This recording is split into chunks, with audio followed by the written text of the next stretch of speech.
এই দেখো বন্ধুরা, আজকে হবে এই চিংড়ি মাছগুলোর মালাইকারি। তো তার জন্য এই চিংড়ি মাছগুলো ভেজে নিয়েছি। আর এ দেখো টমেটো বাটা, এ দেখো গাজর গ্রেট করা আছে, এ দেখো নারকেল কুড়ানো আছে, এ দেখো আদা পেঁয়াজ রসুন লঙ্কা বাটা আছে, আর এই যে ভাজার জন্য পেঁয়াজ, আর এই হলুদ গুঁড়ো জিরে গুঁড়ো ধনে গুঁড়ো। এবার রান্নাটা শুরু করব।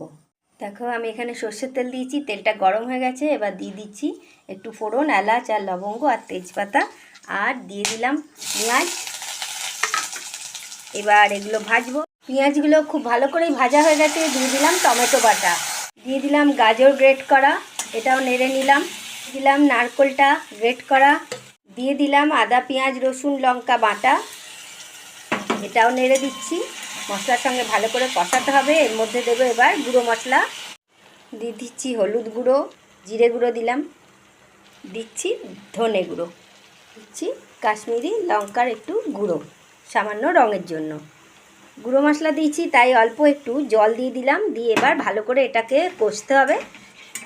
খুব ভালো করে কষে যখন তেল ছেড়ে আসবে তখন আমি চিংড়ি মাছগুলো দিয়ে দেবো আর স্বাদ মতন নুন দেব। কষতে কষতে দিয়ে দিলাম নুন। আমি এখানে পেঁয়াজ ভাজার সময় খুব সামান্য নুন দিয়েছিলাম, সে কারণে এখন দিয়ে দিলাম 1 চামচ মতন নুন। এবার দিয়ে দিচ্ছি 1/4 টিস্পুন চিনি।